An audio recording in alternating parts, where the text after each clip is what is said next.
गुरु प्यारिओ, अज असी श्री जपजी साहिब जी के महात्म की कथा श्रवण करांगे। गुरु प्यारिओ, ए जो बाणी है गुरु नानक सच्चे पातशाह ए वाली बाणी पहली बाणी है जपजी साहब जी की, जिहड़ी इन्हां नूं तुरों फुरमान होया है। ते श्री जपजी साहब के महात्म बारे इस तरह कहा जाता है, सिख गुरु का होए गयो जप जी कंठ न कीन, तंदुल बिन तुख काम कह तैसे सिख को चीन। कि गुरु दा सिख अखवाण वालिओ, जे तुसी जपजी साहिब जी दी बाणी कंठ नहीं कीती तां गुरु दी नज़र विच हले समझ लेना तुसी मानो इवें हो जिवें चावल एक घाह विच रहिंदा है, लेकिन वो घाह की जिहड़ी तुख जिहड़ी है वो बिना चावल तो उसकी कोई वैल्यू नहीं है, वैल्यू चावल की होंदी है। तो इसी तरीके नाल जिहड़ा सिख होके जिन्हों जपजी साहब का पाठ नहीं आंदा या कंठ नहीं किया, तो महाराज कहते ने उसकी भी कोई वैल्यू नहीं है। ते महाराज कहते ने सतगुरु नानक देव जी कि अर्थ विचार करे उर माही, मुकत होए सो संशय नाही। जेड़ा जपजी साहब दे अर्थां दी विचार करदा है, कहते ने उन्होंने मुक्ति प्राप्त होवेगी, इस विच कोई संशय नहीं है। जपजी सेवन प्रीत सो जाही, मम समीप प्राप्त होए ताही। हुण देखो जी, अगर कोई वड्डा मिनिस्टर होवे, कोई नेता होवे, प्राइम मिनिस्टर होवे, या कोई इंपॉर्टेंट वीआईपी पर्सन होवे, असी सारे चाहते हैं कि उसकी नेड़ता सानू प्राप्त होवे, ठीक है ना जी, ताकि साडे भी कम सिरे लगन, लोग भी साडी मतलब जो है बोलणगे बई दे वड्डे कॉन्टैक्ट ने। ते आ सारे ब्रह्मंड का जो मालक है, परमेश्वर है, गुरु नानक देव जी ने, इन्हां दी समीपता सानू प्राप्त किवें होए, ते इस तुक विच इहदा आंसर है। महाराज कहंदे ने जपजी सेवन प्रीत सो जाही। जे तू प्रीत दे नाल जपजी साहब दा पाठ करेगा, मम समीप प्राप्त होए ताही, मेरी नेड़ता तैनू प्राप्त होएगी। आखो वाहिगुरू। फिर असी हैगे संसारी बंदे, संसारिक बंदे हैगे, कामनावां आंदियां रहिंदियां ने, नीडां होंदियां रहिंदियां ने, ठीक है ना जी। ते महाराज कहते ने सही तरीके नाल पैसा कमाना भी गलत नहीं है, पर तरीका तेरा सही होवे, ठीक है, ईमानदारी दा होवे, ठीक है। ते महाराज कहते ने कोई धारना तू धार ले कि गुरु जी मेरी ए इच्छा तुसी पूरी करो, महाराज कहते वो भी पूरी होवेगी। किस तरह कहते ने, सुनो, धर है कामना पढ़ है एक मन। कहते ने कामना धार, ते ओ कामना धार के तू जपजी साहब दा पाठ बड़े प्रीत नाल कर, की होएगा? महाराज कहते ने फुरमान हो जाएगा, होए संपूर्ण ते तत्छिन, तेरी इच्छा पूर्ण होएगी, भरोसा रखी, तेरी इच्छा पूर्ण होएगी। फिर अज दा जो माहौल है ना गुरु प्यारिओ, अज दा नहीं, आपां देखिए ते इतिहास विच कई इस तरह दी चीज़ां मिलदियां ने जिसनूं कहा जाता है काला जादू, जिसनों कहा जाता है भूत प्रेत पिशाच, ठीक है ना। ये चीज़ां हैगियां ने, जे गुरु साहब का इतिहास आपां देखांगे तो नूर शाह जादूगरनी वगैरह ये सब काफ़ी कुछ आपां इन्हां नूं समझ आंदियां ने कि ये ब्लैक भी शक्तियां हैगियां ने, कुछ इस तरह की चीज़ां हैगियां ने जिन्होंने तंत्र मंत्र भी कहा जाता है ना। फिर कई चीज़ां ने जो भूत हैगे ने, प्रेत हैगे ने, पिशाच हैगे ने, और मैं कोई अपने तरफों गल नहीं कर रहा, यह सारी गुरबाणी के अनुसार ही है। जब आप सुखमनी साहब का पाठ रोज करते हो, गुरबाणी चाहे कई कोड भूत प्रेत सुगर मिर्गाच, ये चीज़ां हैगियां ने। तो महाराज कहते ने जंतर मंतर पुनतंत्र महाना, कहने विद्या हैगियां ने, ठीक है ना। भूत जे प्रेत दैत बलवाना, कोई भूत है प्रेत है तो भूतां दी विद्या भी होंदी है, ठीक है। ऐसा तो तुसीं कई बाबे देखे होने जो भूत कटदे, जो भी है भारी हवावां कटदे ने, जो भी है ये इन्हां दे कोलों चंगा भी काम करते ने। ते जिन्हां नूं कोई सच दी सोझी ना होवे ना, जे इन्हां नूं कोई सच्चा गुरु नानक वर्गा ना मिलिया होवे ते इस विद्या का गलत इस्तेमाल करके लोगों ते पुट्ठा भी करते हैं। इस तरह की कई साखियां हैगियां ने, बहुत कुछ होंदा है इस विच। चलो उहदे डिटेल विच नहीं जावांगे, लेकिन एक ध्यान देना, जिहड़ा गुरु का सिख है ना, जिहड़ा जपजी साहब दे नाल प्रीत करदा है, तो उन्होंने इन्हां चीज़ों तो डरन की लोड़ कोई नहीं, क्योंकि महाराज की बरकत देखो कितनी, एक तो तुहाडी मनोकामना पूर्ण होएगी, एक तो प्रभु तुहानूं चेते आएगा, प्रभु तुहाडे नेड़े होवेगा, ਦੂਜਾ ਮਹਾਰਾਜ ਕਹਿੰਦੇ ਨੇ ਜੰਤਰ ਮੰਤਰ ਪੁਨ ਤੰਤਰ ਮਹਾਨਾ ਭੂਤ ਜੇ ਪ੍ਰੇਤ ਦੈਤ ਬਲਵਾਨਾ ਤਿਨ ਸਮੀਪ ਨਾ ਆਵੇ ਕੋਈ ਪਠਨ ਪ੍ਰੀਤ ਨਿਤ ਨਰ ਜੋ ਹੋਈ। ਜਿਹੜਾ ਨਿੱਤਾ ਪ੍ਰਤੀ ਪ੍ਰੀਤ ਦੇ ਨਾਲ ਬੜੀ ਭਾਵਨਾ ਬਣਾ ਕੇ ਜਿਹੜਾ ਗੁਰੂ ਦੇ ਜਪਜੀ ਸਾਹਿਬ ਜੀ ਦਾ ਪਾਠ ਕਰਦਾ ਹੈ, ਉਤੇ ਤੇ ਜੰਤਰ ਮੰਤਰ ਤੰਤਰ ਭੂਤ ਪ੍ਰੇਤ ਦੈਤ ਇਹਨਾਂ ਦੇ ਅਸਰ ਨਹੀਂ ਹੁੰਦੇ। ਵਾਹਿਗੁਰੂ ਜੀ। ਤੇ ਇਹ ਵੀ ਚੀਜ਼ਾਂ ਬਹੁਤ ਕਸ਼ਟ ਦਿੰਦੀਆਂ ਨੇ। ਕਈ ਤਰ੍ਹਾਂ ਹੁੰਦੇ ਬੰਦੇ ਜਿਨ੍ਹਾਂ ਦੇ ਗੱਡੀ ਦੇ ਵਾਰ-ਵਾਰ ਐਕਸੀਡੈਂਟ ਹੋਈ ਜਾਂਦੇ ਨੇ, ਠੀਕ ਹੈ, ਆਪ ਸਭ ਸਹੀ ਕਰ ਰਹੇ ਨੇ ਲੇਕਿਨ ਫਿਰ ਵੀ ਵਾਰ-ਵਾਰ ਉਹਨਾਂ ਨੂੰ ਨੁਕਸਾਨ ਤੇ ਨੁਕਸਾਨ ਹੋਈ ਜਾਂਦੇ ਨੇ। ਲੌਸ ਤੇ ਲੌਸ ਹੋਈ ਜਾ ਰਹੀ, ਕਰੋ ਬਿਮਾਰੀ ਨਹੀਂ ਜਾ ਰਹੀ, ਇਸ ਤਰ੍ਹਾਂ ਦੀ ਕਈ ਚੀਜ਼ਾਂ ਨੂੰ ਅਨਸਰ ਨਹੀਂ ਮਿਲਦਾ। ਤੇ ਅਨਸਰ ਹੈ ਭਾਈ ਤੁਸੀਂ ਬਾਣੀ ਨਾਲ ਜੁੜਨਾ ਸ਼ੁਰੂ ਕਰੋ। ਜੇ ਉਪਰੀ ਹਵਾਵਾਂ ਵੀ ਜੇ ਕੋਈ ਤੁਹਾਡੇ ਤੇ ਕੁਝ ਕਰ ਵੀ ਰਿਹਾ ਹੈ ਨਾ, ਤੇ ਇਹ ਚੀਜ਼ਾਂ ਬਾਹਰ ਹੀ ਖਤਮ ਹੋ ਜਾਣੀ, ਤੁਹਾਨੂੰ ਪਤਾ ਵੀ ਨਹੀਂ ਚੱਲਣਾ। ਇਹਨਾਂ ਗੁਰੂ ਸਾਹਿਬ ਨੇ ਆਪ ਹੀ ਪ੍ਰੋਟੈਕਸ਼ਨ ਦੇ ਦੇਣਾ ਜੇ ਤੁਸੀਂ ਜਪਜੀ ਸਾਹਿਬ ਦੀ ਬਾਣੀ ਨਾਲ ਜੁੜੋਗੇ। ਇੰਨੀ ਪਾਵਰ ਦਿੱਤੀ ਹੈ, ਮਤਲਬ ਤੁਸੀਂ ਆਪ ਸਮਝੋ ਇੱਕ ਹਿਸਾਬ ਦੇ ਬਾਬੇ ਬਣ ਜਾਓਗੇ, ਕਿਉਂਕਿ ਪਾਵਰ ਇੰਨੀ ਹੈ ਜਪਜੀ ਸਾਹਿਬ ਜੀ ਦੀ। ਤੁਹਾਨੂੰ ਕੇਵਲ ਬਾਣੀ ਪੜ੍ਹ ਕੇ ਅਰਦਾਸ ਕਰਨੀ ਗੁਰੂ ਚੜਨਾ ਵਿੱਚ।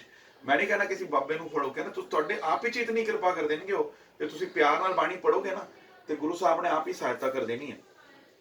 ਮਾਨੁਖ ਦੇਵ ਜੀਵ ਜਿਨ ਪਾਈ ਜਪ ਬਿਹੀਨ ਹੈ ਬਾਦ ਗਵਾਈ। ਹੁਣ ਮਨੁੱਖਾ ਜਨਮ ਜੋ ਹੈ ਨਾ, ਇਹ ਰੱਬ ਜੀ ਨੂੰ ਪਾਣ ਵਾਸਤੇ ਹੈ। ਤੇ ਮਹਾਰਾਜ ਕਹਿੰਦੇ ਨੇ ਜਿਸਨੇ ਮਨੁੱਖਾ ਜਨਮ ਪਾ ਕੇ ਨਾ ਜਪਜੀ ਸਾਹਿਬ ਦੇ ਪਾਠ ਨਾਲ ਪ੍ਰੀਤ ਨਹੀਂ ਪਾਈ ਨਾ, ਤੇ ਮਹਾਰਾਜ ਕਹਿੰਦੇ ਉਹਦਾ ਜਨਮ ਵੇਸਟ ਹੈ। ਬੋਲੋ ਵਾਹਿਗੁਰੂ। ਉਹਦਾ ਜਨਮ ਹੀ ਵੇਸਟ ਹੈ। ਸਿਮਰਨ ਯੋਗ ਮੰਤਰ ਗੁਰ ਕੇਰਾ ਇਤ ਉਤ ਨਿਤ ਸੁਖ ਦੇਤ ਕਨੇਰਾ।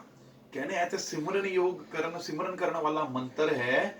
ਤੇ ਇਤ ਉਤ, ਇਤ ਮਤਲਬ ਲੋਕ ਵਿੱਚ ਵੀ ਸੁਖ ਦੇਣ ਵਾਲੀ ਬਾਣੀ ਹੈ ਇਹ, ਤੇ ਪਰਲੋਕ ਵਿੱਚ ਵੀ ਕਹਿੰਦੇ ਆਓ ਬੈਠ ਆਦਰ ਸਭ ਦੇਵੋ। ਠੀਕ ਹੈ ਨਾ ਜੀ। ਪਰਲੋਕ ਵਿੱਚ ਵੀ ਇਹ ਬਾਣੀ ਤੁਹਾਨੂੰ ਸਹਾਇਤਾ ਕਰੇਗੀ, ਸੁਖ ਦੇਣ ਵਾਲੀ ਬਾਣੀ ਹੈ, ਇੱਧਰ ਵੀ ਉੱਧਰ ਵੀ। ਜਿਵੇਂ ਸੋਹਿਲਾ ਸਾਹਿਬ ਰੋਜ਼ ਪੜ੍ਹਨੇ ਆਉਂਦਾ ਨਾ, ਇਹਾਂ ਖਾਟ ਚਲੋ ਹਰ ਲਾਹਾ ਅੱਗੇ ਬਸਨ ਸੁਹੇਲਾ। ਤੇ ਇੱਥੇ ਜਿਹੜੀ ਭਗਤੀ ਤੁਸੀਂ ਕਰੋਗੇ ਨਾ, ਇਹ ਇੱਥੇ ਵੀ ਸਹਾਈ ਹੋਏਗੀ, ਅੱਗੇ ਵੀ ਤੁਹਾਡੇ ਸਹਾਈ ਹੋਏਗੀ ਜੀ, ਮੌਤ ਦੇ ਬਾਅਦ ਵੀ ਜਿਹੜਾ ਅਗਲਾ ਜੀਵਨ ਹੈ। तो महाराज कहते ने होए सिख जप कंठ न कीनो नाओ तरीक पेख तर लीनो। ऐ ना समझो कि सिखां दे कर जन्म लैके, ठीक है, दाड़ियां रख के परने बन के या पटके बन के पगड़ियां बन के आपां सिख बन गया नहीं। महाराज कहते ने जे तू जपजी साहब दा पाठ नहीं कंठ करदा, जे तू बाणी नहीं पढ़दा, नेम नहीं करदा, ते तूने सिर्फ पेख बनाया होया, अंदर तेरे क्वालिटी तां है नहीं। पर महाराज ਨੂੰ ਕੁਆਲਿਟੀ ਨਾਲ ਪਿਆਰ ਹੈ। ਮਹਾਰਾਜ ਕਹਿੰਦੇ ਨੇ ਬਾਹਰੋਂ ਵੀ ਰੂਪ ਹੋਵੇ, ਬਾਣਾ ਹੋਵੇ, ਤੇ ਅੰਦਰ ਵੀ ਬਾਣੀ ਹੋਏ, ਕਿਉਂਕਿ ਜਿੱਧਰ ਬਾਣਾ ਹੈ ਉਧਰ ਬਾਣੀ ਆਏਗੀ। ਠੀਕ ਹੈ ਨਾ ਜੀ। ਤੇ ਬਾਣਾ ਵੀ ਹੋਵੇ, ਬਾਣੀ ਵੀ ਹੋਵੇ। ਤੇ ਮਹਾਰਾਜ ਕਹਿੰਦੇ ਨੇ ਇਤ ਤੇ ਔਰ ਨ ਕੋ ਵਿਦ ਉੱਚੀ। ਸਾਰੇ ਸੰਸਾਰ ਦੀ ਸਾਰੀ ਵਿਦਿਆ ਲੈ ਲਓ ਤੁਸੀਂ, ਕਹਿੰਦੇ ਨੇ ਜਪਜੀ ਸਾਹਿਬ ਤੋਂ ਉੱਚੀ ਕੋਈ ਵਿਦਿਆ ਨਹੀਂ ਹੈ। ਬੋਲੋ ਵਾਹਿਗੁਰੂ। ਇਹ ਬ੍ਰਹਮ ਵਿਦਿਆ ਦੀ ਦਾਤੀ ਹੈ ਬਾਣੀ। ਉਹ ਇਸਤੇ ਕੋਰ ਨਾ ਕੋ ਵਿਦ ਉੱਚੀ, ਜਪ ਸੇਵਨ ਇੱਕ ਮਨ ਹੋਏ ਸੋਚੀ। ਕਹਿੰਦੇ ਮਨ ਇੱਕ ਮਨ ਹੋ ਕੇ, ਇੱਕ ਚਿਤ ਹੋ ਕੇ ਪ੍ਰਭੂ ਦੀ ਉਸ ਬਾਣੀ ਦਾ ਜਾਪ ਕਰੋ। ਕਹਿੰਦੇ ਨੇ ਜਿਸ ਤਰ੍ਹਾਂ ਹੁਣ ਹਿੰਦੂ ਧਰਮ ਵਿੱਚ ਵੀ ਕਾਫੀ ਇਸ ਤਰ੍ਹਾਂ ਦੀ ਸਿੱਧੀਆਂ ਦੱਸੀਆਂ ਨੇ, ਜਿਸ ਤਰ੍ਹਾਂ ਕਾਮ ਤੈਨੂੰ ਚਿੰਤਾ ਮਨ ਸੁਰਤਰ। ਠੀਕ ਹੈ ਨਾ। ਮਹਾਰਾਜ ਕਹਿੰਦੇ ਨੇ ਕਾਮ ਦੇਨ ਚਿੰਤਾ ਮਨ ਸੁਰਤਰ, ਕਰ ਨਾ ਸਕੇ ਅਦ ਤਿਲ ਸੰਸਰ। ਕਹਿੰਦੇ ਨੇ ਇਹ ਜਿਹੜੀਆਂ ਉਹਨਾਂ ਦੇ ਗ੍ਰੰਥਾਂ ਵਿੱਚ ਜਿਹੜੀਆਂ ਚੀਜ਼ਾਂ ਆਈਆਂ ਨੇ ਕਿ ਅਗਰ ਮਨੁੱਖ ਨੂੰ ਇਸ ਤਰ੍ਹਾਂ ਦੀ ਕੋਈ ਚੀਜ਼ ਪ੍ਰਾਪਤ ਹੋ ਜਾਂਦੀ ਹੈ ਤਾਂ ਉਹਦਾ ਵੈਸੇ ਹੀ ਬੇੜਾ ਪਾਰ ਹੋ ਜਾਂਦਾ ਹੈ, ਉਹਨੂੰ ਕਿਸੇ ਚੀਜ਼ ਦੀ ਕਮੀ ਨਹੀਂ ਹੁੰਦੀ। ਪਰ ਮਹਾਰਾਜ ਕਹਿੰਦੇ ਨੇ ਜਪਜੀ ਸਾਹਿਬ ਦੇ ਪਾਠ ਦੇ ਉਹ ਤਿਲ ਮਾਤਰ ਵੀ ਨਹੀਂ ਨੇ। ਆਖੋ ਵਾਹਿਗੁਰੂ। ਇੰਨੀ ਪਾਵਰ ਹੈ ਜਪਜੀ ਸਾਹਿਬ ਜੀ ਦੀ, ਇੰਨੀ ਬਖਸ਼ੀਸ਼ ਹੈ। ਫਿਰ ਮਹਾਰਾਜ ਕਹਿੰਦੇ ਨੇ ਜਪਜੀ ਸੇਵ ਕਟਿਆ ਜਮ ਫਾਸੀ। ਜਨਮ ਮਰਨ ਦਾ ਗੇੜ ਕੱਟਿਆ ਜਾਂਦਾ ਜਿਹੜਾ ਜਪਜੀ ਸਾਹਿਬ ਦੇ ਪਾਠ ਨਾਲ ਪ੍ਰੀਤ ਪਾਉਂਦਾ। ਫਿਰ ਮਹਾਰਾਜ ਕਹਿੰਦੇ ਬਹੁਰ ਮਿਲੇ ਪਦਵੀ ਅਬਿਨਾਸੀ। ਮੁਕਤ ਮਿਲ ਜਾਂਦੀ, ਉਹਨੂੰ ਮੁਕਤੀ ਮਿਲ ਜਾਂਦੀ, ਮੋਕਸ਼ ਮਿਲ ਜਾਂਦਾ, ਪਦਵੀ ਅਬਿਨਾਸੀ। ਠੀਕ ਹੈ ਨਾ ਜੀ।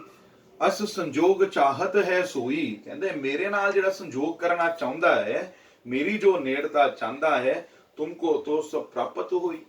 ਤੇ ਤੈਨੂੰ ਜੇ ਜਪਜੀ ਦਾ ਪਾਠ ਕਰੇਗਾ ਤੇ ਸਭ ਕੁਝ ਪ੍ਰਾਪਤ ਹੋਵੇਗਾ। ਐਸੇ ਸਮੇਂ ਤੇ ਜੋ ਚੁੱਕ ਜਾਈ। ਤੇ ਧਿਆਨ ਦੇਣਾ, ਸਰੀਰ ਇਨਸਾਨ ਦਾ ਪਾਣਾ ਬਹੁਤ ਵੱਡੀ ਕਰਾਮਾਤ ਹੈ, ਆਪਣੇ ਆਪ ਵਿੱਚ ਇੱਕ ਬਹੁਤ ਵੱਡੀ ਬਲੇਸਿੰਗ ਹੈ, ਬਖਸ਼ੀਸ਼ ਹੈ। ਉਸ ਵਿੱਚ ਹੋਰ ਵੱਡੀ ਬਖਸ਼ੀਸ਼ ਸਿੱਖਾਂ ਦੇ ਘਰ ਆਉਣ ਦੀ ਹੈ। ਲੇਕਿਨ ਇਹ ਸਮਝ ਲਓ ਤੁਸੀਂ ਇਵੇਂ ਹੈ ਕਿ ਮਾਨੋ ਤੁਸੀਂ ਇੱਕ ਬੜੀ ਟੌਪ ਪੋਜੀਸ਼ਨ ਲੈ ਚੁੱਕੇ ਹੋ। ਠੀਕ ਹੈ। ਹੁਣ ਜਿਸ ਤਰ੍ਹਾਂ ਮਹਾਰਾਜ ਕਹਿ ਰਹੇ ਹੈ ਕਿ ਇਸ ਸਮੇਂ ਤੇ ਜੋ ਚੁੱਕ ਜਾਈ, ਮਤਲਬ ਜੇ ਤੂੰ ਮਨੁੱਖਾ ਦੇ ਪਾ ਕੇ ਸਿੱਖਾਂ ਦੇ ਘਰ ਆ ਕੇ ਜੇ ਤੁਸੀਂ ਜਪਜੀ ਸਾਹਿਬ ਦੀ ਬਾਣੀ ਕੰਠ ਨਹੀਂ ਕਰਦੇ, ਨਿਤਾ ਪ੍ਰਤੀ ਪਾਠ ਨਹੀਂ ਕਰਦੇ, ਜਾਪ ਨਹੀਂ ਕਰਦੇ, ਮਤਲਬ ਤੁਸੀਂ ਚੁੱਕ ਜਾ ਰਹੇ ਹੋ, ਗਲਤੀ ਕਰੀ ਜਾ ਰਹੇ ਹੋ ਬਾਣੀ ਨਹੀਂ ਪੜ੍ਹ ਕੇ, ਤੇ ਮਹਾਰਾਜ ਕਹਿ ਰਹੇ ਨੇ ਇਵਾ ਹੈ ਕਿ ਤੁਸੀਂ ਟੌਪ ਦੀ ਪੋਜੀਸ਼ਨ ਪਾ ਕੇ ਚੜ ਕਰ ਮੇਰ ਕਹਿੰਦੇ ਮੇਰੂ ਪਰਬਤ ਇੱਕਦਮ ਟੌਪ ਦਾ ਹੈਗਾ, ਜੋ ਇੱਕਦਮ ਹਾਈਐਸਟ ਪੀਕ ਔਨ ਦਾ ਅਰਥ ਹੈ, ਉਧਰ ਚੜ ਕੇ ਕਹਿੰਦੇ ਫਿਰ ਰਸਾਤਲ ਜਾਈ, ਫਿਰ ਥੱਲੇ ਡਿੱਗ ਰਹੇ ਹੋ, ਰਸਾਤਲ ਨਰਕਾਂ ਵਿੱਚ ਜਾ ਰਹੇ ਹੋ। ਕਿਉਂ ਬੋਲਿਆ ਮਹਾਰਾਜ ਨੇ? ਕਿਉਂਕਿ 84 ਲੱਖ ਜੂਨ ਵਿੱਚ ਸਭ ਤੋਂ ਉੱਤਮ ਜਿਹੜੀ ਸਭ ਤੋਂ ਟੌਪ ਦੀ ਹੈ ਉਹ ਮਨੁੱਖਾ ਦੇਹੀ ਹੈ। ਤੁਸੀਂ ਉਹਨੂੰ ਮਨੁੱਖਾ ਦੇਹੀ ਪਾਲ ਲਿੱਤੀ ਹੈ, ਸਿੱਖਾਂ ਦੇ ਘਰ ਜਨਮ ਲੈ ਲਿੱਤਾ ਹੈ, ਠੀਕ ਹੈ। ਲੇਕਿਨ ਜੇ ਤੁਸੀਂ ਬਾਣੀ ਨੂੰ ਨਹੀਂ ਅਪਣਾਇਆ, ਜੇ ਤੁਸੀਂ ਜਪਜੀ ਸਾਹਿਬ ਦਾ ਪਾਠ ਨਹੀਂ ਕੀਤਾ, ਤੇ ਮਹਾਰਾਜ ਕਹਿੰਦੇ ਨੇ ਤੂੰ ਇਨਸਾਨ ਦਾ ਜਨਮ ਤੇ ਪਾ ਲਿਆ, ਟੌਪ ਦੀ ਪੋਜੀਸ਼ਨ ਤੇ ਤੂਨੇ ਪਾ ਲਈ, ਮਤਲਬ ਤੂੰ ਮੇਰੂ ਪਰਬਤ ਤੇ ਚੜ ਗਿਆ, ਟੌਪ ਵਿੱਚ ਤੇ ਤੂੰ ਆ ਗਿਆ, ਲੇਕਿਨ ਜੇ ਤੂਨੇ ਜਪਜੀ ਸਾਹਿਬ ਦਾ ਪਾਠ ਨਹੀਂ ਕੀਤਾ, ਮਹਾਰਾਜ ਕਹਿੰਦੇ ਫਿਰ ਤੂੰ ਥੱਲੇ ਗਿਰੇਗਾ, ਫਿਰ ਤੂੰ ਤੇਰੀਆਂ ਜੁਨਾਂ ਵਿੱਚ ਪਵੇਂਗਾ, ਫਿਰ ਚੜ ਕਰ ਮੇਰ ਰਸਾਤਲ ਜਾਈ, ਫਿਰ ਨਰਕਾਂ ਵਿੱਚ ਜਾਣਾ ਹੈ ਜਾਂ 84 ਦੇ ਗੇੜੇ ਵਿੱਚ ਜਾਣਾ ਹੈ, ਠੀਕ ਹੈ ਨਾ ਜੀ। ਤੇ ਇਹ ਇਤਨੀ ਇੰਪੋਰਟੈਂਟ ਬਾਣੀ ਹੈ, ਤੁਹਾਡਾ ਲੋਕ ਪਰਲੋਕ ਸਵਾਰਨ ਵਾਲੀ ਹੈ, 84 ਕੱਟਣ ਵਾਲੀ ਹੈ, 21 ਕੁੱਲਾਂ ਨੂੰ ਤਾਰਨ ਵਾਲੀ ਹੈ। ਜਪਜੀ ਕੰਠ ਨਿਤਾ ਪ੍ਰਿਤ ਰਟੇ, ਮਹਾਰਾਜ ਕਹਿੰਦੇ ਨੇ ਜਪਜੀ ਦਾ ਪਾਠ ਐ ਨਹੀਂ ਇੱਕ ਪਾਠ ਕਰਨਾ ਹੈ, ਨਹੀਂ, ਅਰੇ ਪੁਰਾਤਨ ਸਿੱਖ ਇਹਦਾ ਬੜਾ ਅਭਿਆਸ ਕਰਦੇ ਸੀ। ਬਾਬਾ ਦੀਪ ਸਿੰਘ ਜੀ 101 ਪਾਠ ਕਰਦੇ ਸੀ, ਠੀਕ ਹੈ ਨਾ। ਕਈ ਸੀ ਕਿ 21 ਪਾਠ ਰੋਜ਼ ਕਰਦੇ ਸੀ, ਕਈ ਇਸ ਤਰ੍ਹਾਂ ਵੀ ਹੁੰਦੇ ਸੀ ਕਿ ਰੋਟੀ ਖਾਧੀ ਤੇ ਰੋਟੀ ਨੂੰ ਪਚਾਉਣ ਵਾਸਤੇ 5 ਪਾਠ ਕਰ ਰਹੇ ਨੇ, ਰੋਟੀ ਦੇ ਪਹਿਲੇ 5 ਪਾਠ ਕਰ ਰਹੇ ਨੇ। ਉਹ ਬਾਣੀ ਦੇ ਅਭਿਆਸੀ ਸਨ। ਸਾਡੇ ਕੋਲ ਅਭਿਆਸ ਛੁੱਟ ਗਿਆ, ਅਸੀਂ ਮੋਬਾਈਲ ਦੇ ਨਸ਼ੇ ਵਿੱਚ ਹੈਗੇ ਹਾਂ, ਠੀਕ ਹੈ ਨਾ।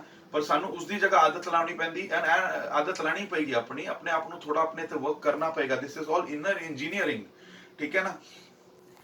ਤੇ ਜਪਜੀ ਕੰਠ ਨਿਤਾ ਪ੍ਰਿਤ ਰਟੈ, ਜਨਮ ਜਨਮ ਕੇ ਕਲਮਲ ਕੱਟੈ, ਮਹਾਰਾਜ ਕਹਿੰਦੇ ਨੇ ਜਨਮਾਂ ਜਨਮਾਂਤਰਾਂ ਦੀ ਤੇਰੀ ਮੈਲ ਕੱਟੀ ਜਾਏਗੀ।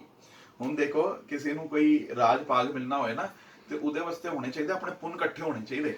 ਜੇ ਸਹੀ ਮਾਰਗ ਤੋਂ ਆਣਾ ਹੈ ਤੇ ਪੁੰਨ ਤੁਹਾਡੇ ਕਦ ਇਕੱਠੇ ਹੋਏ, ਜੇ ਪੁੰਨ ਇਕੱਠੇ ਨਹੀਂ ਨਾ, ਤੇ ਜਪਜੀ ਦਾ ਜਦ ਪਾਠ ਕਰੋਗੇ ਨਾ, ਤੁਹਾਡੇ ਪੁੰਨ ਇਕੱਠੇ ਹੁੰਦੇ ਨੇ ਤੇ ਆਪਣੀ ਇੱਛਾਵਾਂ ਪੂਰਨ ਹੁੰਦੀਆਂ ਨੇ। ਤੇ ਮਹਾਰਾਜ ਕਹਿੰਦੇ ਨੇ ਭਗਤੀ ਤੋਂ ਰਾਜ ਮਿਲਦਾ ਹੈ, ਪਰ ਰਾਜ ਮਿਲ ਕੇ ਤੁਸੀਂ ਅਹੰਕਾਰ ਨਾ ਕਰ ਲੈਣਾ।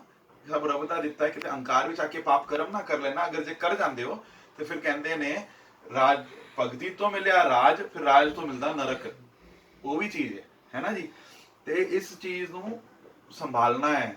ਜਪਜੀ ਸਾਹਿਬ ਦੇ ਪਾਠ ਦੀ ਇੰਨੀ ਕੋ ਇੰਪੋਰਟੈਂਸ ਹੈ। ਤੇ ਕੇਵਲ ਇਧਰ ਹੀ ਨਹੀਂ, ਸਤਿਗੁਰੂ ਤੀਜੀ ਪਾਤਸ਼ਾਹੀ ਸਾਡੇ ਗੁਰੂ ਅਮਰਦਾਸ ਜੀ, ਜਿਨ੍ਹਾਂ ਨੇ ਗੋਇੰਦਵਲ ਵਸਾਇਆ, ਉਹਨਾਂ ਨੇ ਇੱਕ ਬੌਲੀ ਸਾਹਿਬ ਬਣਾਈ ਹੈ, ਉੱਥੇ ਬੌਲੀ ਸਾਹਿਬ ਗੁਰਦੁਆਰਾ ਹੈ। ਤੇ ਉੱਥੇ ਮਹਾਰਾਜ ਨੇ 84 ਪੌੜੀਆਂ ਰੱਖੀਆਂ ਨੇ। ਉਧਰ ਬੌਲੀ ਹੈ ਜਿਹਦੀ ਬੌਲੀ ਕਹਿੰਦੇ ਕੂਵੇ ਨੂੰ, ਵੈਲ ਨੂੰ, ਹੈ ਨਾ। ਤੇ ਉਧਰ 84 ਸਟੈਪਸ ਦੀ ਇੱਕ ਬੌਲੀ ਹੈ, ਵੈਲ ਹੈ। ਤੇ ਉਸ ਦੀ ਉਹ ਮਹੱਤਮ ਮਹਾਰਾਜ ਨੇ ਬਣਾਈ ਕਿ 84 ਲੱਖ ਜੂਨ ਹੈ, ਤੇ 84 ਵਾਰ ਉਧਰ ਆਪਾਂ ਜਪਜੀ ਸਾਹਿਬ ਦਾ ਪਾਠ ਕਰਨਾ ਹੈ, 84 ਵਾਰ ਇਸ਼ਨਾਨ ਹੈ। ਉਹਦੀ ਵੀ ਇੱਕ ਮਰਿਆਦਾ ਹੈ, ਉਹ ਢੰਗ ਹੈ। ਤੇ ਉਹ ਜਿਹੜਾ ਕਰ ਜਾਂਦਾ ਇੱਕ ਵਾਰੀ, ਮਹਾਰਾਜ ਕਹਿੰਦੇ ਉਹ 84 ਦੇ ਗੇੜ ਵਿੱਚ ਨਹੀਂ ਆਉਂਦਾ, ਉਹ ਮੋਕਸ਼ ਪ੍ਰਾਪਤ ਕਰ ਲੇਗਾ। ਮਤਲਬ ਉੱਥੇ ਜਪਜੀ ਸਾਹਿਬ ਦਾ ਪਾਠ 84 ਪਾਠ 1 ਗੋ ਵਿੱਚ ਕਰਨੇ ਹੈਗੇ। ਇਸ਼ਨਾਨ ਵੀ ਕਰਨਾ ਹੈ 84 ਵਾਰੀ, ਇੱਕ ਵਾਰ ਪਾਠ, ਇੱਕ ਵਾਰ ਇਸ਼ਨਾਨ, ਇੱਕ ਵਾਰ ਪਾਠ, ਇੱਕ ਵਾਰ ਇਸ਼ਨਾਨ। ਤੇ ਉਹਦਾ ਮਹੱਤਮ ਤੀਜੇ ਪਾਤਸ਼ਾਹ ਨੇ ਵੀ ਇਤਨਾ ਕੀਤਾ ਹੈ ਕਿ ਜਪਜੀ ਸਾਹਿਬ ਦਾ ਪਾਠ 84 ਵਾਲੀ ਤੁਹਾਡੀ ਜ਼ਿੰਦਗੀ 'ਚ ਕਰ ਲੋਗੇ, ਤੁਸੀਂ ਮੋਕਸ਼ ਨੂੰ ਪ੍ਰਾਪਤ ਹੋਵੋਗੇ ਜੀ। ਇਸ ਦੇ ਇਲਾਵਾ ਜੇ ਅੱਗੇ ਹੋਰ ਅਸੀਂ ਅੱਗੇ ਜਾਈਏ ਤੇ ਮਹਾਰਾਜ ਜੀ ਕਹਿੰਦੇ ਨੇ ਪੰਜਵੇਂ ਪਾਤਸ਼ਾਹ ਜਦ ਜੋਤੀ ਜੋਤ ਸਮਾਣ ਲੱਗੇ ਨਾ, ਤਾਂ ਆਪ ਜੀ ਨੇ ਸ਼੍ਰੀ ਜਪਜੀ ਸਾਹਿਬ ਜੀ ਦੀ ਬਾਣੀ ਦਾ ਪਾਠ ਕੀਤਾ ਅਤੇ ਪੰਜਾਂ ਸਿੰਘਾਂ ਤੋਂ 5 ਪਾਠ ਕਰਵਾਏ, ਫਿਰ ਜੋਤੀ ਜੋਤ ਸਮਾਏ ਸਨ। ਤੇ ਮਹਾਰਾਜ ਨੇ ਆਪ ਪੂਰਨੇ ਪਾਏ ਨੇ, ਮਹਾਰਾਜ ਆਪ ਕਰਦੇ ਰਹੇ ਨੇ। ਤੇ ਸਾਨੂੰ ਉਹਨਾਂ ਦੇ ਰਸਤੇ ਤੇ ਚੱਲਣਾ ਹੈ ਜੀ, ਉਹਨਾਂ ਦੇ ਬੱਚੇ ਹੈਗੇ ਅਸੀਂ। ਤੇ ਉਹਨਾਂ ਨੇ ਆਖਰੀ ਸਮੇਂ ਵਿੱਚ ਵੀ ਇਹ ਬਾਣੀ ਨੂੰ ਨਹੀਂ ਛੱਡਿਆ। ਆਖੋ ਵਾਹਿਗੁਰੂ ਜੀ। ਫਿਰ ਆਪਾਂ ਗੱਲ ਕਰੀਏ ਸਾਡੇ ਪ੍ਰੀਤਮ ਪਿਆਰੇ, ਸਾਡੇ ਜੋ ਗੁਰੂ ਅਰਜਨ ਦੇਵ ਜੀ ਮਹਾਰਾਜ ਨੇ, ਠੀਕ ਹੈ। ਉਹਨਾਂ ਦੇ ਕੋਲ ਇੱਕ ਸਿੱਖ ਆਇਆ, ਮੈਨੂੰ ਨਾਂ ਲੈਣੀ ਚੇਤੇ ਆ ਰਿਹਾ। ਤੇ ਉਹ ਕਹਿੰਦਾ ਭਾਈ ਗੁਰੂ ਮਹਾਰਾਜ ਜੀ, ਮੈਂ ਇੱਟਾਂ ਦਾ ਕੰਮ ਕਰਨਾ, ਇੱਟਾਂ ਦੀ ਪੱਟੀ ਲਾਣਾ, ਪਰ ਹਮੇਸ਼ਾ ਮੇਰੀ ਇੱਟਾਂ ਕੱਚੀਆਂ ਨਿਕਲਦੀਆਂ ਤੇ ਮੈਨੂੰ ਨੁਕਸਾਨ ਨਾ ਹੋਵੇ। ਗੁਰੂ ਸਾਹਿਬ ਮੇਰੇ ਤੇ ਕਿਰਪਾ ਕਰੋ, ਮੇਰੇ ਤੇ ਕਿਰਪਾ ਕਰੋ, ਮੇਰਾ ਆਵਾ ਪੱਕਾ ਨਿਕਲੇ ਇੱਟਾਂ ਦਾ। ਤੇ ਮਹਾਰਾਜ ਨੇ ਵਰ ਦੇ ਦਿੱਤਾ, ਭਾਈ ਦਾ ਤੇਰਾ ਆਵਾ ਪੱਕਾ। ਤੇ ਮਹਾਰਾਜ ਨੇ ਕਿਹਾ ਸੀ, ਭਾਈ ਆਵਾ ਖੋਲਣ ਤੋਂ ਪਹਿਲੇ ਤੂੰ ਕੀਰਤਨ ਕਰਾਈ, ਯਥਾ ਸ਼ਕਤ ਗੁਰੂ ਸਿੱਖਾਂ ਦੀ ਸੇਵਾ ਕਰੀ, ਕੀਰਤਨ ਕਰਾਈ। ਤੇ ਉਸਨੇ ਆਵਾ ਖੋਲਣ ਤੋਂ ਪਹਿਲੇ ਵਾਕਿਆ ਉਹੀ ਚੀਜ਼ ਕੀਤੀ, ਸਾਰਾ ਕੁਝ ਬੜਾ ਸੋਹਣੇ ਤਰੀਕੇ ਨਾਲ ਕੀਤਾ। ਫਿਰ ਜਦ ਲੰਗਰ ਦਾ ਭੋਗ ਸਮਝੋ ਪੈਣ ਲੱਗਾ ਹੈ, ਸਭ ਸਮਾਪਤੀ ਉਹ ਕਰਨ ਲੱਗਾ ਹੈ, ਉਸ ਸਮੇਂ ਇੱਕ ਸਿੱਖ ਨਾ ਬੜੀ ਫਕੀਰੀ ਬਾਣੇ ਵਿੱਚ ਉਧਰ ਆਇਆ ਹੈ ਤੇ ਕਹਿੰਦਾ ਗੁਰੂ ਕਾ ਲੰਗਰ ਹੈ, ਇੱਥੇ ਮੈਂ ਲੰਗਰ ਛਕਣਾ ਹੈ। ਤਾਂ ਆ ਬੰਦਾ ਕਹਿਣ ਲੱਗਾ, ਭਾਈ ਜੇ ਤੈਨੂੰ ਲੰਗਰ ਛਕਣਾ ਸੀ ਤੇ ਪਹਿਲੇ ਆਣਾ ਸੀ, ਹੁਣ ਕੋਈ ਲੰਗਰ ਨਹੀਂ। ਉਹਨੇ ਤਾੜਨਾ ਕਰ ਦਿੱਤੀ। ਤੇ ਉਹ ਸਿੱਖ ਨੇ ਕਹਿ ਦਿੱਤਾ, ਬਈ ਬੁੱਧੂ ਦਾ ਆਵਾ ਕੱਚਾ, ਤੇਰਾ ਆਵਾ ਕੱਚਾ ਰਹੇਗਾ। ਤੇ ਉਹ ਵੀ ਹੰਕਾਰੀ ਚ ਆ ਕੇ ਕਹਿੰਦਾ ਮੈਂ ਤੇ ਰੱਬ ਪਰਮੇਸ਼ਵਰ ਨੇ ਗੁਰੂ ਅਰਜਨ ਦੇਵ ਜੀ ਦੇ ਰੂਪ ਨੇ ਕਹਿ ਦਿੱਤਾ ਹੈ ਮੇਰਾ ਆਵਾ ਪੱਕਾ, ਤੇਰੇ ਬੋਲਣ ਨਾਲ ਭਾਈ ਕੀ ਹੁੰਦਾ ਹੈ। ਲੇਕਿਨ ਉਹਦੀ ਹੈਰਾਨਗੀ ਨਾ ਰਹੀ ਜਦ ਉਹ ਹੈਰਾਨ ਹੋ ਗਿਆ, ਜਦ ਉਹਨੇ ਜਦ ਆਵਾ ਖੋਲਿਆ ਤੇ ਆਵਾ ਵਾਕਈ ਕੱਚਾ। ਉਹ ਗੁਰੂ ਸਾਹਿਬਾ ਕੋਲ ਗਿਆ, ਮਹਾਰਾਜ ਤੁਹਾਡਾ ਬਚਨ ਸੀ ਕਿ ਮੇਰਾ ਆਵਾ ਪੱਕਾ ਨਿਕਲੇਗਾ, ਮੇਰਾ ਆਵਾ ਕੱਚਾ ਨਿਕਲਿਆ। ਤੇ ਜਦ ਮਹਾਰਾਜ ਨੇ ਜਦ ਪੂਰੀ ਗੱਲ ਸਮਝੀ ਤਾਂ ਮਹਾਰਾਜ ਨੇ ਦੱਸਿਆ ਭਾਈ ਤੂੰ ਉਸ ਸਿੱਖ ਨੂੰ ਮੋੜਿਆ ਜਿਹਦਾ ਨੇਮ 21 ਪਾਠ ਜਪਜੀ ਸਾਹਿਬ ਰੋਜ਼ ਦਾ ਸੀ, ਉਹਦੀ ਰਸਨਾ ਤੇ ਅਸੀਂ ਬੈਠੇ ਸੀ। ਬੋਲੋ ਵਾਹਿਗੁਰੂ। ਤੇ ਮਹਾਰਾਜ ਨੇ ਇਤਨੀ ਵਡਿਆਈ ਆਪਣੇ ਸਿੱਖ ਨੂੰ ਦਿੱਤੀ ਹੈ। ਮਹਾਰਾਜ ਕਹਿੰਦੇ ਮੇਰੀ ਬਾਂਦੀ ਭਗਤ ਛਡਾਵੇ, ਮੇਰੀ ਬਾਂਦੀ ਭਗਤ ਛਡਾਵੇ। ਲੇਕਿਨ ਭਗਤ ਨੇ ਬੰਨੀ ਮਰਿਆਦਾ ਮੈਂ ਨਹੀਂ ਤੋੜ ਸਕਦਾ, ਪਰ ਤੂੰ ਵੀ ਮੇਰਾ ਸਿੱਖ ਹੈ। ਚਲ ਗਲਤੀ ਤੇਰੇ ਤੋਂ ਭਾਵੇਂ ਹੋ ਗਈ ਹੈ, ਪਰ ਇੱਕ ਧਿਆਨ ਦੇ ਉਹਦਾ ਵਚਨ ਤੇ ਸਤ ਹੋਇਆ, ਪਰ ਅਸੀਂ ਵੀ ਜੋ ਕੀਤਾ ਨਾ ਤੇਰੀ ਕੱਚੀ ਪੱਕਿਆਂ ਦੇ ਭਾਵ ਵਿਕੇਗੀ। ਤੇ ਉਹੀ ਚੀਜ਼ ਹੋਇਆ। ਕਹਿੰਦੇ ਉਸ ਸਮੇਂ ਦੀ ਸਰਕਾਰ ਦੀ ਕੋਈ ਕੰਧ ਕਿਧਰ ਗਿਰ ਗਈ, ਉਹਨਾਂ ਨੂੰ ਇੱਟਾਂ ਨਹੀਂ ਸੀ ਮਿਲ ਰਹੀਆਂ, ਇਹਦੇ ਕੋਲ ਆਈ, ਕਹਿੰਦਾ ਕੱਚੀਆਂ ਹਨ ਪਰ ਪੱਕੀਆਂ ਦੇ ਭਾਵ ਦੇਗਾ, ਇਹਦੀ ਵੀ ਪੱਕੀਆਂ ਦੇ ਭਾਵ ਵਿਕ ਗਈ। ਤੋ ਜਪਜੀ ਸਾਹਿਬ ਦਾ ਪਾਠ ਇੰਨਾ ਬਰਕਤਾਂ ਵਾਲਾ ਹੈ, ਜਿਹਨੇ 21 ਪਾਠ ਕਰ ਲਿੱਤੇ ਉਹਦੇ ਰਸਨਾ ਤੇ ਆਪ ਗੁਰੂ ਵਿਰਾਜਮਾਨ ਨੇ। ਬੋਲੋ ਵਾਹਿਗੁਰੂ। ਮਤਲਬ ਜੋ ਬੋਲੇਗਾ ਉਹ that has to pass। ਬੋਲੋ ਵਾਹਿਗੁਰੂ ਜੀ। ਠੀਕ ਹੈ ਨਾ ਜੀ। ਇਤਨੀ ਬਰਕਤ ਹੈਗੀ ਇਸ ਪਾਠ ਦੀ। ਇਹ ਪੰਜਵੇਂ ਪਾਤਸ਼ਾਹ ਦੀ ਸਾਖੀ। ਉਹਦੇ ਬਾਅਦ ਆਪਣੇ 6ਵੇਂ ਪਾਤਸ਼ਾਹ ਗੁਰੂ ਹਰਗੋਬਿੰਦ ਜੀ, ਇਹਨਾਂ ਦੇ ਜੀਵਨ ਵਿੱਚ ਇਹਨਾਂ ਦੇ ਇਸ ਵਿੱਚ ਜਿਹੜੀ ਇੱਕ ਸਾਖੀ ਆਂਦੀ ਉਹ ਇਸ ਤਰ੍ਹਾਂ ਹੈ। ਆਪਣੇ ਦੀਵਾਨ ਸੱਜਿਆ ਤੇ ਮਹਾਰਾਜ ਕਹਿੰਦੇ ਨੇ ਭਾਈ ਤੁਹਾਡੇ ਚੋਂ ਕੋਈ ਸਿੱਖ ਹੈ ਜੋ ਮੈਨੂੰ ਸ਼ੁੱਧ ਜਪਜੀ ਸਾਹਿਬ ਜੀ ਦਾ ਪਾਠ ਸੁਣਾਇਆ। ਆਖੋ ਵਾਹਿਗੁਰੂ। ਠੀਕ ਹੈ।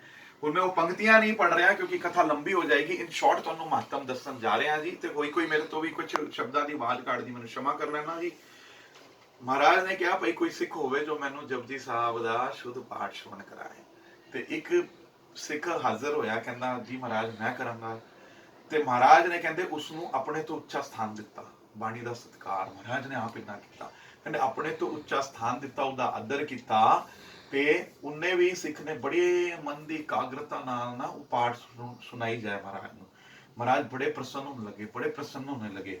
ਤੇ ਫਿਰ ਜਦੋਂ ਅਖੀਰਲੀਆਂ ਪੌੜੀਆਂ ਤੇ ਆਣ ਲੱਗਿਆ ਨਾ, ਤੇ ਮਹਾਰਾਜ 2 ਮਿੰਟ ਅੰਦਰ ਮਹਾਰਾਜ ਨੇ ਵਿਚਾਰ ਕੀਤੀ ਭਾਈ ਇੰਨੀ ਇਕਾਗਰਤਾ ਨਾਲ ਇੰਨਾ ਸ਼ੁੱਧ ਜਪਜੀ ਸਾਹਿਬ ਦਾ ਲਗਾ ਮਾਤਰਾ ਨਾਲ ਪਾਠ ਕਰ ਰਿਹਾ ਹੈ ਤੇ ਇਹਨੂੰ ਕੀ ਦਈਏ। ਤੇ ਮਹਾਰਾਜ ਨੇ ਅੰਦਰ ਹੀ ਇਵੇਂ ਸੋਚਿਆ ਕਿ ਜਿਵੇਂ ਬਾਕੀ ਸਾਰੀ ਚੀਜ਼ਾਂ ਤੇ ਨਾਸ਼ਵਾਨ ਨੇ, ਉਹ ਕੀ ਦਾ ਸਤਕਾਰ ਹੋਏਗਾ, ਇਹਨੂੰ ਗੁਰਗੱਦੀ ਕਿਉਂ ਨਾ ਦੇ ਦਈਏ, ਸਾਰੇ ਬ੍ਰਖੰਡਾ ਬ੍ਰਹਮੰਡ ਦਾ ਮਾਲਕ ਹੀ ਕਿਉਂ ਨਾ ਬਣਾ ਦਈਏ। ਤੇ ਮਹਾਰਾਜ ਉਸ ਆਸਨ ਤੋਂ ਉੱਠਣ ਲੱਗੇ ਗੁਰੂ ਹਰਗੋਬਿੰਦ ਪਾਤਸ਼ਾਹ ਜੀ। ਤੇ ਇਸ ਸਿੱਖ ਦੇ ਮਨ ਵਿੱਚ ਆ ਗਿਆ ਮਹਾਰਾਜ ਪਾਠ ਸੁਣਨ ਤੋਂ ਪਹਿਲੇ ਹੀ ਉੱਠ ਰਹੇ ਨੇ, ਕਿੰਨਾ ਸੋਹਣਾ ਹੋਵੇ ਜੇ ਇਹਨਾਂ ਦੇ ਕੋਲ ਇੱਕ ਘੋੜਾ ਆਇਆ ਹੈ ਤੇ ਇਸ ਵਿੱਚ ਇਹ ਪਤਾ ਨਹੀਂ ਕੋਈ ਉਸ ਵਿੱਚ ਕੁਝ ਚੀਜ਼ਾਂ ਲੱਗੀਆਂ ਸਨ। ਤੇ ਉਹ ਕਹਿੰਦਾ ਸੀ ਮਨ ਵਿੱਚ ਉਸਨੇ ਫੁੰਨਾ ਬਣਾ ਕੇ ਘੋੜਾ ਮਹਾਰਾਜ ਨੂੰ ਬਖਸ਼ੀਸ਼ ਰੂਪ ਦੇ ਦੇਣ। ਤੇ ਮਹਾਰਾਜ ਨੇ ਉਹਦੇ ਮਨ ਦੀ ਜਾਣ ਵਾਲੀ ਮਹਾਰਾਜ ਫਿਰ ਬਹਿ ਗਏ। ਤੇ ਜਿਵੇਂ ਪਾਠ ਦਾ ਉਹਨੇ ਭੋਗ ਪਾਇਆ ਤੇ ਮਹਾਰਾਜ ਕਹਿਣ ਲੱਗੇ ਭਾਈ ਤੈਨੂੰ ਦੇਣੀ ਤੇ ਅਸਾਂ ਗੁਰਗੱਦੀ ਸੀ, ਪਰ ਕਰਮਾਂ ਚ ਨਹੀਂ ਸੀ ਤੇਰੇ। ਦੇਣੀ ਤਾਂ ਅਸਾਂ ਗੁਰਗੱਦੀ ਸੀ, ਜਪਜੀ ਸਾਹਿਬ ਦੇ ਸ਼ੁੱਧ ਪਾਠ ਦੇ ਕਰਕੇ ਅਸੀਂ ਇੰਨਾ ਸਤਿਕਾਰ ਕਿ ਤੈਨੂੰ ਗੁਰਗੱਦੀ ਦੇਣੀ ਸੀ, ਪਰ ਤੇਰਾ ਫੁਰਨਾ ਘੋੜੇ ਤੇ ਬਣ ਗਿਆ। ਤੇ ਭਾਈ ਤੂੰ ਘੋੜਾ ਵੀ ਲੈ, ਤੂੰ ਧਨ ਦੌਲਤ ਵੀ ਲੈ, ਤੇਰੀ ਹੁਣ ਦੀ ਵੀ ਕੁੱਲਾਂ ਤਾਰੀਆਂ, ਤੇਰੀ ਅੱਗੇ ਦੀ ਵੀ ਤਾਰੀ, ਤੈਨੂੰ ਅੱਗੇ ਮੋਕਸ਼ ਵੀ ਦਿੱਤਾ, ਸਾਰਾ ਕੁਝ ਤੈਨੂੰ ਦਿੱਤਾ, ਪਰ ਜਪਜੀ ਸਾਹਿਬ ਦੇ ਮਹੱਤਮ ਇਤਨਾ ਹੈ ਕਿ ਗੁਰੂ ਮਹਾਰਾਜ ਗੁਰਗੱਦੀ ਵੀ ਬਖਸ਼ ਦਿੰਦੇ ਨੇ। ਆਖੋ ਵਾਹਿਗੁਰੂ। ਠੀਕ ਹੈ ਜੀ। ਇਸ ਦੇ ਅੱਗੇ ਜਾਈਏ ਆਪਾਂ ਤੇ ਆਪਣੇ 9ਵੇਂ ਪਾਤਸ਼ਾਹ ਗੁਰੂ ਤੇਗ ਬਹਾਦਰ ਜੀ ਮਹਾਰਾਜ। ਜਦ ਮਹਾਰਾਜ ਸ਼ਹੀਦੀ ਪਾਣ ਲੱਗੇ ਨੇ ਤੇ ਜਲਾਦ ਨੂੰ ਕਹਿੰਦੇ ਨੇ ਭਾਈ ਅਸੀਂ ਜਪਜੀ ਦਾ ਪਾਠ ਕਰਨ ਲੱਗੇ ਹਾਂ। ਜਦ ਅਸੀਂ ਪਾਠ ਕੰਪਲੀਟ ਕਰ ਲਈ, ਆਖਰੀ ਜਿਹੜਾ ਸ਼ਲੋਕ ਪੜਾਂਗੇ ਨਾ, ਸੀਸ ਉੱਪਰ ਚੁੱਕਾਂਗੇ, ਤਾਂ ਤੂੰ ਤੇਗ ਚਲਾਣੀ। ਤੇ ਕਹਿੰਦਾ ਮਹਾਰਾਜ ਜੇ ਮੈਂ ਪਹਿਲੇ ਚਲਾਦਾ ਤੇ ਹੁਣ ਮਹਾਰਾਜ ਦੀ ਪਾਵਰ ਸੀ, ਮਹਾਰਾਜ ਨੇ ਸ਼ਹੀਦੀ ਦਿੱਤੀ, ਨਹੀਂ ਤਾਂ ਸ਼ਹੀਦ ਕਰਨ ਦਾ ਕਿਸੇ ਕੋਲ ਦਮ ਨਹੀਂ। ਆਖੋ ਵਾਹਿਗੁਰੂ ਜੀ। ਮਹਾਰਾਜ ਕਹਿੰਦੇ ਤੇਗ ਚੱਲਣੀ ਕੋਈ ਨਹੀਂ। ਗੱਲਾਂ ਮਤਲਬ ਗਰਦਨ ਜਿਹੜੀ ਹੈ ਸੀਸ ਵੱਖਰਾ ਹੋਣਾ ਹੀ ਨਹੀਂ। ਤੂੰ ਜਿੰਨਾ ਮਰਜੀ ਜੋ ਲਾ ਲੈ, ਸ਼ੀਸ਼ ਵੱਖਰਾ ਹੋਣਾ ਹੀ ਨਹੀਂ ਹੈ। ਤਾਂ ਅਸੀਂ ਹੁਣ ਦੇ ਰਹੇ ਹਾਂ ਤਾਂ ਹੋਏਗਾ, ਨਹੀਂ ਤੇ ਸ਼ੀਸ਼ ਤਾਂ ਵੱਖਰਾ ਹੋਣਾ ਹੀ ਨਹੀਂ। ਤੇ ਗੁਰੂ ਪਾਤਸ਼ਾਹ ਨੇ ਵੀ, ਗੁਰੂ ਤੇਗ ਬਹਾਦਰ ਸਾਹਿਬ ਜੀ ਨੇ ਵੀ ਸ਼ਹੀਦੀ ਤੋਂ ਪਹਿਲੇ ਜਪਜੀ ਸਾਹਿਬ ਜੀ ਦਾ ਪਾਠ ਕੀਤਾ। ਤੇ ਆਪਾਂ ਇਹਨਾਂ ਸਾਰੇ ਪੂਰਨਿਆਂ ਤੋਂ ਇਹ ਸਮਝ ਸਕਦੇ ਹਾਂ ਕਿ ਇਸ ਬਾਣੀ ਦੀ ਆਪਣੇ ਧਰਮ ਵਿੱਚ ਆਪਣੇ ਲਈ ਇੰਪੋਰਟੈਂਸ ਕਿਤਨੀ ਕੁ ਜ਼ਿਆਦਾ ਹੈ। ਇਧਰ ਹੀ ਨਹੀਂ, ਮੇਰੇ 10ਵੇਂ ਪਾਤਸ਼ਾਹ ਆ ਜਪਜੀ ਸਾਹਿਬ ਦਾ ਮਹੱਤਮ ਕਰਦੇ हैं, वो भी मैं आप जी ਨੂੰ श्रवण करावां। श्री जपजी साहब जी के उपर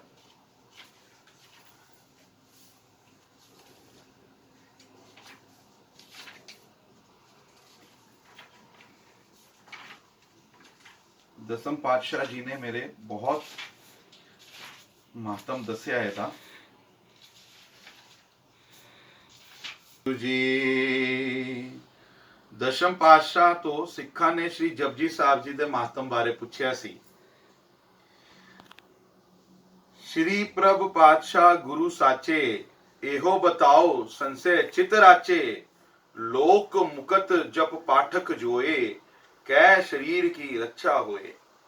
हे पातशाह, हे दसम पातशाह सानू दसो सानू लोक परलोक दे सुख किवें मिलन ते ए शरीर दी हमेशा रक्षा किवें होवे।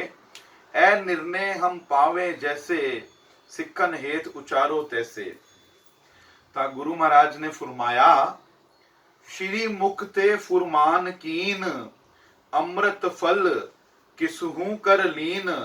महाराज जी फरमान करते हैं कि अमृत दा फल तुसी किवें प्राप्त कर सकते हो।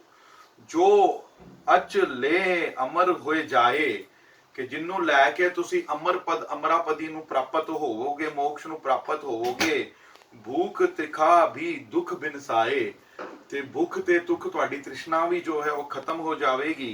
अमृत फल जिस दोनों जिम दोनों करे ते तुहानू अमृत फल भी मिले ते भुगती भी मिले ते जुगती भी मिले ते इत्थे लोक विच भी तुहानू सारे पदार्थ मिलन ते अगे भी मतलब यहाँ इत्थे भी सुहेला अगे भी सुहेला होवे। दे दोनों को सदा सकारत तन की रक्षा मुकत पदारथ तन दी भी रक्षा होवे तथा शकत जपजी जुग धरे तन की रक्षा मुकत पदारथ दे दोनों को सदा सकारत मुकत जुगत उत्तम पद पावे सुखी होए न अवगत जावे।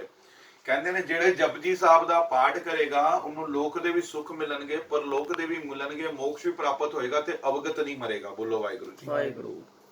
सवैया जप जाप किए अग कोट हरे।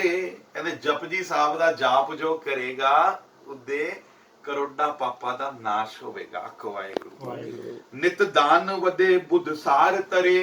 निता प्रति उदा दान वधदा जावेगा पुण्य वधदा जावेगा ते उदी बुद्धि जो है विजडम जो है तीक्ष्ण होंदा जावेगा। आखो वाहिगुरु जी। मन भाव वधे मन विच भाव प्रेम प्यार वधदा जाएगा। सुख काम सदे सुर साधन में तम पुंजुर खरे खरे। धन में तन में घर में सुत में अर नार बिके सब दुख टरे। कहंदे तुहाडे पैसे विच तुहाडे तन विच तुहाडे घर विच तुहाडे बच्चे विच तुहाडी नारी विच किसी भी प्रकार दा कोई दोष होवेगा वो सारे दोष जपजी साहब दी बाणी करके मिट जाणगे। तो गुरु प्यारो ये बाणी दा केवल पाठ नहीं करना मुंह नाल उचारी जाए बाणी ते नाल जल दा गड़वा जरूर रखो। जल दी बहुत महानता है। वो जल आप छको ते अपने घर दे जीवां नूं छकाओ ते घर विच छिड़किया भी करो ते अपने कामकाज ते भी यह चीज करो। यह बरकतां देण वाला है। आदि व्याध उपाद नाश करने वाला है जी। ते जे प्रीत नहीं प्रतीत नहीं तिसको सिख दे सो दोख करे। कहंदे जिन्हां नूं प्रतीत नहीं रब दे नाम दी जपजी साहब दी कहंदे जिन्हां नूं प्रीत नहीं या जे लोकां नूं दान देना भी दोषित होना ही है।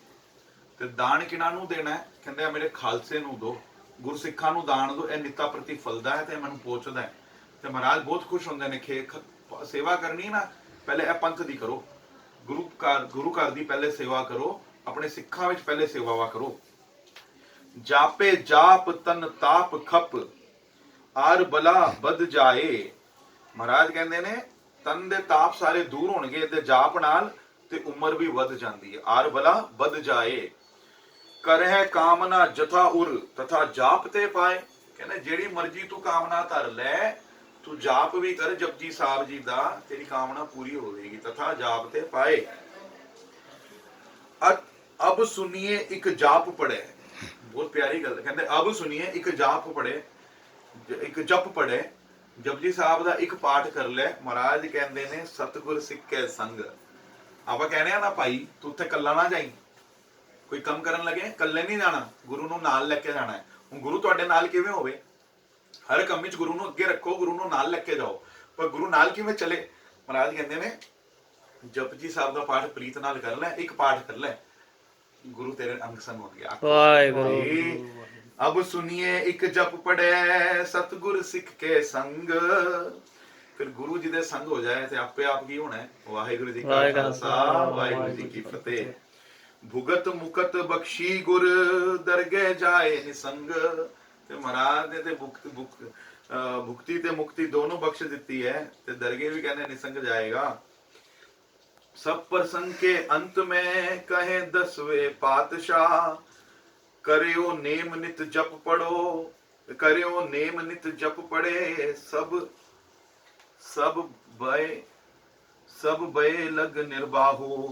आत्मदर्शी की गति प्राप्त तिसको होए। रहे संग ते सतगुरु पाए सहायक सोए। कहते जेड़ा जपजी साहब दा पाठ करदा है ना ਉਹਨੂੰ ਤत्व ਗਿਆਨ ਮਿਲ ਜਾਂਦਾ ਹੈ। ਆਤਮਾ ਦੇ ਦਰਸ਼ਨ ਹੋ ਜਾਂਦੇ। ਆਤਮਦਰਸ਼ੀ ਕੀ ਗਤੀ ਬ੍ਰਹਮ ਗਿਆਨ ਮਿਲ ਜਾਂਦਾ ਹੈ। ਬ੍ਰਹਮ ਗਿਆਨੀ ਦਾ ਪਦ ਮਿਲ ਜਾਂਦਾ ਹੈ। ਆਤਮਦਰਸ਼ੀ ਕੀ ਗਤੀ ਪ੍ਰਾਪਤ ਤਿਸਕੋ ਹੋਏ। ਰਹੇ ਸੰਗ ਤੇ ਸਤਿਗੁਰੂ ਹਮੇਸ਼ਾ ਸਤਿਗੁਰੂ ਦੇ ਸੰਗ ਰਹਿੰਦੇ ਨੇ। ਪਾਰ ਪਾਏ ਸਹਾਇਕ ਸੋਏ ਹਮੇਸ਼ਾ ਉਹਦੀ ਸਹਾਇਤਾ ਕਰਦੇ ਨੇ। ਕਹਿੰਦੇ ਇੱਧਰ ਤੱਕ ਸਹਾਇਤਾ ਕਰਦੇ ਨੇ ਕਿਸ ਤਰ੍ਹਾਂ ਪਤਾ ਹੈ। God becomes your friend, God becomes your servant। महाराज ने करके दिखाया। कहते जो धन्य की देन को ठाकुर चारे नित कर प्रतीत नित जप पड़े तिमको तिमते सतगुरु मित। जिस तरह धन्ने दी गवा परमेश्वर आप चारदा सी ते तन्ना भगती करदा सी। कहंदा जपजी दा तू पाठ कर ते ओ परमेश्वर भी तेरे नाल तेरा दोस्त मित्र बन के तेरा नौकर बन के भी तेरी सेवा कर लेगा। पाठ दी इतनी मानता है गुरु प्यारियो। कर प्रतीत नित जप पढ़े तिनको सतगुरु मित्र मित्र बन जाता है सतगुरु। वाहेगुरु पढ़े सुने चित लायक है। पर पढ़ना और सुनना किवें होवे। प्रभ की उस्तत करो संत मीत सावधान एकाग्र चीत। है ना होवे मननी प्रीत मुखो गंड लावत। मन विच प्रीत होवे प्यार होवे भी प्रभु जानदा है सब। कोई ऊपर ऊपर कर रहे हैं कि अंदरों कर रहे हैं। अंदरों प्यार होवे क्योंकि गोबिंद भाव भगत का भूखा। पढ़े सुने चित लाए के जो लिख दे सब प्रीत। मन चिंतित फल पाए बे तर है सुख भय भीत। ते कहंदे हर तरह दा भय तो उन्हें मुक्ति मिलेगी। भेटा कर उपदेश गुर तभी फलै गुर सिख। जथा शकत जप को जपै सिद्ध होवे गुरमुख। कहंदे ने सिद्धियां भी प्राप्त होणगियां सिद्ध होवे गुरमुख। ते यथा शकत जिन्ना होवे ना जिन्ना पाठ कर सकते हो। किसी ने बड़ा बहुत प्यारा किया कहते जो बच्चे व्यवहार से जो व्यवहार करना है जो जरूरी उन्ना बोलो जो जरूरी कम करना उन्ना करो। उसके बाद ना जो अपने मोबाइलों से टीवियां से टाइम वेस्ट करना वो टाइम तुम यह करो भाई जपजी साहब का पाठ करी जाओ वध तो वध करी जाओ है ना। महाराज कहते सिद्धियां तक तुहानू आ जाएगियां। मैं इत्थे तक सुनिया कितने 100 साखी च लिखिया है कहते 7100 पाठ जपजी साहब का कोई कर लेवे सारिया शक्तियां हाजिर हो जांदियां। महाराज करो की हुक्म है। हुण सोचो जिहड़ी शक्तियां हाजिर होके कहणियां की हुक्म है वो बंदे नूं की कमी होवेगी। और जिहड़ा मर्जी हुक्म कर दो शक्तियां ने चीजां प्रगट कर देनियां ने। बोलो वाहिगुरू। पर तुसीं पाठ ते करो जप तां करो। जप करदा कोई नहीं आपां बहस कर लेने आ सारे टाइम वेस्ट करना है इधर उधर। सिक्खी होई है जप जप करन वास्ते ही है। जप करो ते शक्तियां भी गुरु आप बख्शदे ने उच्चा उठांदे ने लोक परलोक सवारदे ने। रहतनामे विच भी कई बचन आए ने कहंदे ने बिन जप जाप जपे बिना जो जेवे प्रसाद। मतलब जेड़ा जपजी जाप दा पाठ करे बगैर अन छकदा है सो बिष्टा का किरम होए जन्म गवायो बाद। कहंदे टट्टी दा कीड़ा होके बनेगा जेड़ा नाम बाणी नाल प्रीत नहीं करदा ते नाम दान इशनान बिना अन्न नाल जेड़ा नेहो करदा है। फिर तनखानामा विच भी भाई नंद लाल जी दसदे ने बिन जप पढ़े प्रसाद जो खावे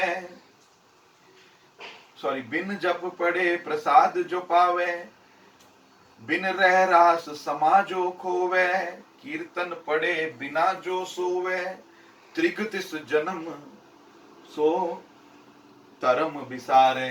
कहंदे उदे धर्म उदे जीवन नू धिकार है जिसने धर्म नू विसार दिता है। फिर वाहे गुरु पुन मंत्र सुजाप कर इशनान पढ़े जप जाप संध्या समय सुने रह रास कीर्तन कथा सुने हर जास इनमें नेम जो एक कराए सो सिख अमरापुरी में जाए। ਕਹਿੰਦੇ ਜਿਹੜਾ ਵਾਹਿਗੁਰੂ ਨਾਮ ਦਾ ਨਿਤ ਜਾਪ ਕਰਦਾ, ਇਸ਼ਨਾਨ ਕਰਕੇ ਜਪਜੀ ਜਾਪ ਸਾਹਿਬ ਦਾ ਪਾਠ ਕਰਦਾ ਅੰਮ੍ਰਿਤ ਵੇਲੇ, ਫਿਰ ਸੰਧਿਆ ਵੇਲੇ ਜਿਹੜਾ ਰਹਿਰਾਸ ਸਾਹਿਬ ਕਰਦਾ ਸੁਣਦਾ, ਕੀਰਤਨ ਕਥਾ ਹਰਜਸ ਕਰਦਾ ਸੰਧਿਆ ਵੇਲੇ ਰਾਤੀ ਸੌਣ ਤੋਂ ਪਹਿਲਾਂ, ਇਨਮੇ ਨੇਮ ਜੋ ਇੱਕ ਕਰਾ ਹੈ, ਜਿਹਦਾ ਨੇਮ ਪੱਕਾ ਹੋ ਗਿਆ, ਮਹਾਰਾਜ ਕਹਿੰਦੇ ਸੋ ਸਿੱਖ ਅਮਰਪੁਰੀ में ਜਾਏ, ਉਹਨੂੰ ਸੱਚਖੰਡ ਪ੍ਰਾਪਤ ਹੋਵੇਗੀ, ਮੋਕਸ਼ ਪ੍ਰਾਪਤ ਹੋਵੇਗੀ। ਫਿਰ ਮਹਾਰਾਜ ਕਹਿੰਦੇ ਇਹਦੇ ਜਪਜੀ ਸਾਹਿਬ ਦਾ ਮਹੱਤਮ ਹੋਰ ਕੰਟੀਨਿਊ ਹੁੰਦਾ ਹੈ। ਇਹ ਜਪ ਕਰਤੇ ਪੁਰਖ ਕਾ ਗੁਰੂ ਨਾਨਕ ਕੀਆ ਬਖਾਨ। ਪਰ ਕਿਸ ਵਾਸਤੇ ਹੋਇਆ? ਜਗਤ ਉਦਾਰਨ ਕਾਰਨੇ ਤੁਰੋ ਹੁਆ ਫੁਰਮਾਨ। ਅੰਮ੍ਰਿਤ ਵੇਲਾ ਸਚ ਨਾਮ ਜਪ ਪੜੀਏ ਕਰ ਇਸ਼ਨਾਨ। ਹਿਤ ਚਿਤ ਕਰ ਜੋ ਜਪ ਪੜੇ ਦਰਗਹਿ ਪਾਵੇ ਮਾਨ। ਵਾਹਿਗੁਰੂ ਵਾਹਿਗੁਰੂ ਵਾਹਿਗੁਰੂ। ਇੰਨੀ ਕੁ ਸੇਵਾ ਪ੍ਰਵਾਨ ਕਰਨੀ ਜੀ, ਭੁੱਲਾਂ ਚੁੱਕਾਂ ਦੀ क्षमा। ਤੇ ਜੇ ਆਪ ਜੀ ਚੋਂ ਸੁਣਨ ਵਾਲਿਆਂ ਵਿੱਚੋਂ ਜੇ ਕੋਈ ਵੀ ਜੀਵ ਇਹ ਕਥਾ ਸੁਣ ਕੇ ਜਪਜੀ ਸਾਹਿਬ ਦੇ ਵੱਧ ਤੋਂ ਵੱਧ ਪਾਠ ਕਰਨ ਲੱਗ ਪੈਂਦਾ ਹੈ, ਜਿਹੜਾ ਨਹੀਂ ਕਰ ਰਿਹਾ ਕੁਝ ਕਰਨ ਲੱਗ ਪੈਂਦਾ ਹੈ, ਤੇ ਦਾਸ ਸਮਝੇਗਾ ਉਹਦੀ ਇਹ ਸੇਵਾ ਸਫਲ ਹੋਈ ਜੀ। ਵਾਹਿਗੁਰੂ ਜੀ ਕਾ ਖਾਲਸਾ, ਵਾਹਿਗੁਰੂ ਜੀ ਕੀ ਫਤਿਹ।